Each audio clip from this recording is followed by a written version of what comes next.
আমরা জামাত ইসলামের পক্ষ থেকে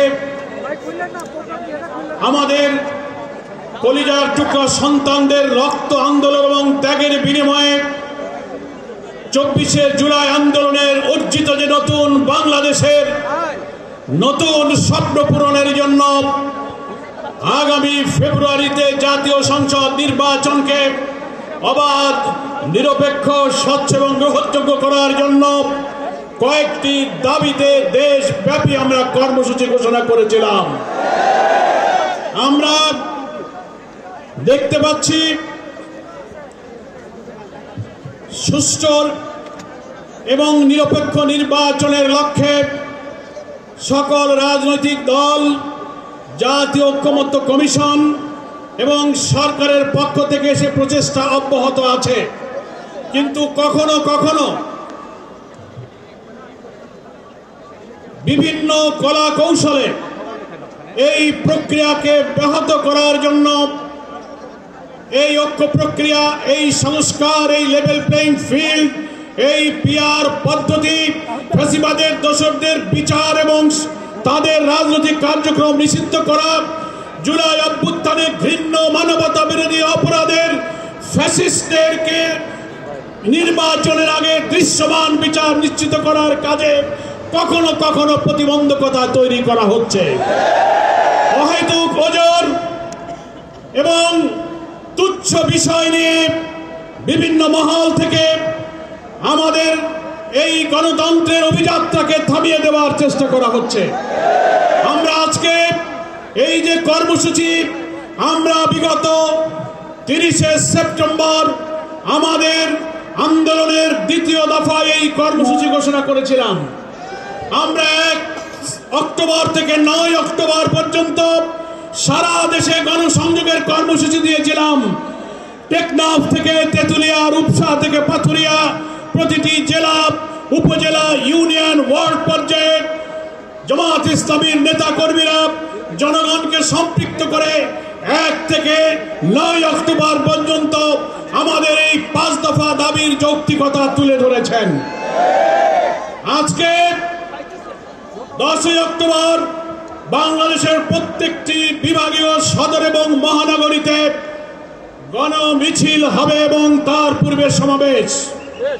আগামী 12 তারিখ বাংলাদেশের সকল জেলা পর্যায়ে বিক্ষোভ মিছিল সহকারে জেলা প্রশাসকের কার্যালয়ে মাননীয় প্রধান উপদেষ্টা বরাবর স্মারকলিপি পেশ করার কর্মসূচি রয়েছে।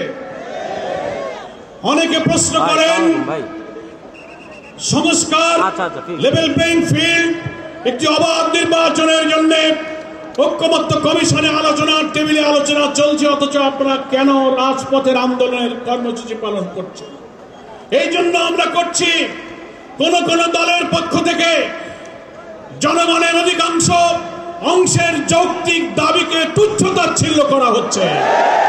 বলা হচ্ছে পিআর পদ্ধতি জনগণ বোঝে না, পিআর পদ্ধতি খায় না, গায়ে লাগায়। এখন জনগণ পিআর পদ্ধতির পক্ষে ঐক্যবদ্ধ হচ্ছে। প্রত্যেকটি ভোটারের ভোটের মূল্যায়ন, কালো টাকা, পেশি শক্তি, মনোনয়ন বাণিজ্য রোধ করে একটি উন্নত মানের কোয়ালিটি পার্লামেন্টের জন্য আধুনিক বিশ্বের 91টি দেশে এই পিআর পদ্ধতি চালু আছে।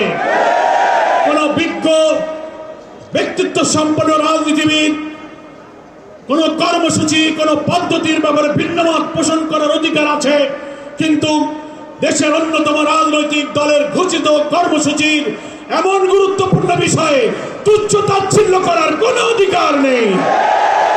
তাই আমরা মনে করি ঐক্যমত্য কমিশনের আলোচনায় 1 দফা আলোচনা শেষ হয়ে আমরা শুনতে পাচ্ছি 15 অক্টোবর এই জুলাই সনদের মধ্যে এতদিনকার 3 মাসের যে প্রচেষ্টা, 166টি সংস্কার প্রস্তাবের 84টিতে আমরা সকলে একমত হয়েছি। আমরা প্রায় 19টি প্রস্তাবের সাংবিধানিক রাজনৈতিক গুরুত্বপূর্ণ কিছুতে ভিন্নমত সত্ত্বেও কিছু ছাড় দিয়ে, কিছু স্যাক্রিফাইস, কম্প্রোমাইজ করে একটি জাতীয় ঐক্য তৈরি করে অনেক রক্তের বিনিময়ে অর্জিত এই নির্বাচনের সম্ভাবনাকে আমরা সফল করতে চাই। আমরা সকল রাজনৈতিক দলকে আহ্বান জানাবো, বক্তৃতার সময় শুধু বলবেন ব্যক্তির চেয়ে দল বড়, দলের চেয়ে দেশ বড়, আর যখন দেশের স্বার্থে যখন কোনো ত্যাগ, কোনো ছাড় এবং কোনো বিষয় ঐক্যমতের প্রশ্ন আসে, তখন দলেরা নিজের স্বার্থকে বড় করে দেখলে বক্তৃতার সাথে নিজের কথার এবং কাজের কোনো মিল হয় না। তাই আসুন, এই জাতি ৭১-এ রক্ত দিয়েছে, আমরা স্বৈরাচার বিরোধী আন্দোলনে রক্ত ঝরেছে, জুলাই অভ্যুত্থানে রক্ত দিয়েছে, বারবার আর আমরা রক্ত দিতে চাই না। আমাদের সন্তান তরুণ সমাজ প্রায় ১৪০০ ছাত্রের জীবন দিয়ে ৩০,০০০ মানুষ আহত হয়ে আমাদেরকে যে ঋণের দায়ে আবদ্ধ করেছে, নতুন বাংলাদেশ একটি অবাধ নির্বাচনের মাধ্যমে মানবিক বাংলাদেশ তৈরি করে তাদের স্বপ্ন আমাদের পূরণ করতে হবে। কোন তালবাহানা, ব্যক্তি স্বার্থ, দলীয় স্বার্থে যেন ঐক্যের প্রচেষ্টাকে আমরা বিঘ্ন না ঘটাই, সকল দলের প্রতি আমাদের সে আহ্বান থাকবে।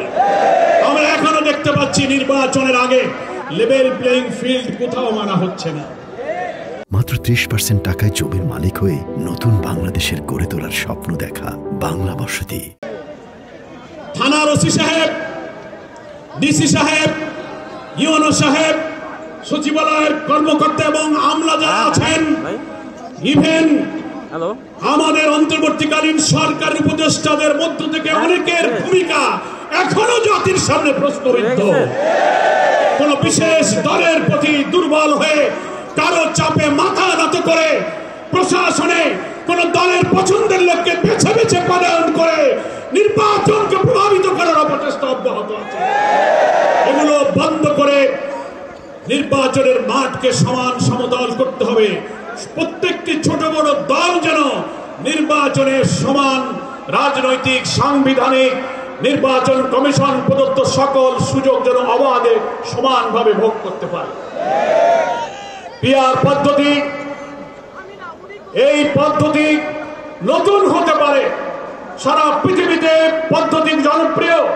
বাংলাদেশে এই পদ্ধতির ব্যাপারে অনেক গোল টেবিল, সেমিনার, আলোচনা, বুকলেট, বিবৃতি, আর্টিকেল, পোস্ট, আর সমস্ত এডিটোরিয়ালের মধ্য দিয়ে এই পদ্ধতির সুফল তুলে ধরার চেষ্টা করা হচ্ছে।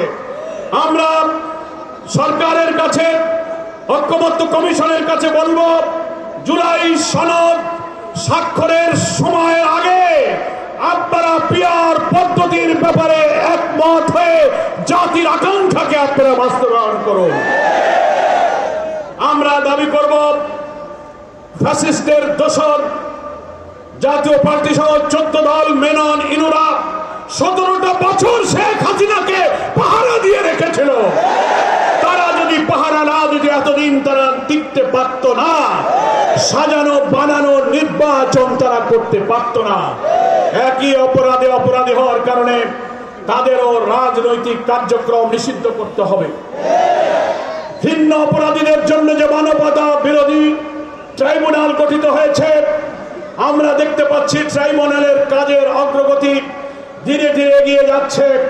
নির্বাচন যদি ফেব্রুয়ারিতে হয়, অন্তত বড় বড় অপরাধীদের বিচার যেন নির্বাচনের আগে দৃশ্যমান হয়, সেটা নিশ্চিত করতে হবে। তা না হলে কোন কালো হাতের হস্তক্ষেপে যদি এইসব খুনিরা বেঁচে যায়, নির্বাচন নিরপেক্ষ হবে না। বাংলাদেশের উপরে আধিপত্যবাদীদের এবং দিল্লির আধিপত্যবাদের সেবা আশায় আমাদেরকে হয়তো বসবাস করতে হতে পারে। সেই কারণে আমরা লেভেল প্লেইং ফিল্ড, পিআর পদ্ধতি, আমাদের অপরাধীদের বিচার নিশ্চিত করে আগামী জাতীয় নির্বাচনকে সুন্দর, স্বচ্ছ, নিরপেক্ষ গ্রহণ করার জন্য আমরা অনুরোধ জানাচ্ছি। এখনো প্রধান উপদেষ্টার আন্তরিকতা, প্রচেষ্টার প্রতি আস্থা রেখে আমরা বলতে চাই, একদিকে আপনি যেমন সরকারের প্রধান, অন্যদিকে আপনি জাতীয় ঐক্যমত্য কমিশনেরও প্রধান। দুইটি প্রধান দায়িত্ব নিয়ে আপনি শক্ত থাকবেন। আপনার চারিদিকে যে সমস্ত কিছু উপদেষ্টাগণ আছেন, মাঝে মাঝে কোন দিকে আপনাকে ঠেলে দিয়ে কোন একটি বিশেষ দলের প্রতি তাদের আনুগত্য প্রদর্শনের অপচেষ্টা চালাচ্ছেন। আমরা এই দৃশ্য আর দেখতে চাই না এবং জুলাই সনদের আইনি ভিত্তি দিয়ে এই দীর্ঘ 3 মাসের সাংবিধানিক রাজনৈতিক বিদ্যমান রাষ্ট্র কাঠামোকে পরিবর্তন করে যে সমস্ত সংস্কার প্রস্তাব কষ্ট করে আমরা তৈরি করেছি, দেশকে নতুন ফ্যাসিবাদ থেকে বাঁচাতে, দুর্নীতি থেকে বাঁচাতে এবং রাষ্ট্রকে একটি মানবিক সমৃদ্ধ ন্যায় বিচারের বাংলাদেশে পরিণত করার জন্য জুলাই সনদে একমত হয়ে যাওয়া সকল বিষয়গুলো যেন জুলাই চার্টারের মধ্যে থাকবে এবং সেগুলোর ভিত্তিতে গণভোট দিতে হবে এবং সেই গণভোটের মধ্যে পিআরের প্রস্তাবকে অন্তর্ভুক্ত করতে হবে। আমরা বলেছি আপনি গণভোটে দিয়ে দেন, পিআরের পক্ষে জনগণ কি মতামত দেয়, জনগণ যদি পিআরের পক্ষে মত দেয় সকল দলকে সেটা মানতে হবে। যদি অধিকাংশ মানুষ পিআর পদ্ধতি না মানে আমরা জামাত ইসলামী সেই প্রস্তাব মেনে নেব, কিন্তু জাতির মতামত না নিয়ে পিআরকে উপেক্ষা করা যাবে না। ফলে জুলাই সনদ তৈরি হচ্ছে, ঐক্যমত্য কমিশনের দীর্ঘ আলোচনার পরে যেসব সংস্কার প্রস্তাব সবাই একমত হয়েছে সেগুলোই তো জুলাই চার্টারে অন্তর্ভুক্ত হবে এবং সেটার ভিত্তিতেই একটা গণভোট, একটা রেফারেন্ডাম হবে। তাহলেই লিগ্যাল এক্সপার্টরা বলেছেন জুলাই সনদের আইনি ভিত্তি তখন রচিত হবে। একদিকে একটি জুলাই সনদ বাস্তবায়ন আদেশ, তারপর হচ্ছে একটি গণভোট বা রেফারেন্ডাম এবং সেই জুলাই সনদ বাস্তবায়ন আদেশ জারি করার আগে তার মধ্যে গণভোটের বিধান তো আমাদেরকে এই পিআর প্রস্তাব ঢুকিয়ে গণভোটের সিদ্ধান্ত গ্রহণ করতে হবে। পিআর প্রস্তাব যেন জুলাই সনদের অন্তর্ভুক্ত থাকে, তার ভিত্তিতে দেশের জনগণ যেন তার ব্যাপারে মতামত দিতে পারে। ইতিপূর্বে বিভিন্ন সার্ভে ভিতর দিয়ে আমরা দেখতে পেয়েছি বাংলাদেশের অধিকাংশ মানুষ পিআর পদ্ধতিতে নির্বাচন চায়। তাই আজকের গণমিছিল পূর্বক এই সমাবেশে আমরা আর বক্তব্য দীর্ঘ করব না। যারা কষ্ট করে এই বর্ষণ মুখর দুপুরে পবিত্র জুমার দিনে রাজধানী ঢাকার বিভিন্ন প্রান্ত থেকে ছুটে এসেছেন, আমি তাদের সকলকে মোবারকবাদ জানাই। আমাদের আজকের এই সমাবেশের সভাপতির বক্তব্যের পরেই গণমিছিল শুরু হবে। আপনারা সবাই গণমিছিলে থাকবেন। আমরা সব নেতৃবৃন্দ নিয়ে ঐতিহাসিক এই গণমিছিলে পিআর, গণভোট, জুলাই সনদ এবং লেভেল প্লেইং ফিল্ড, ফ্যাসিবাদের দোষরদের বিচার এবং রাজনীতি নিষিদ্ধ করার দাবিকে উচ্চকিত করতে হবে।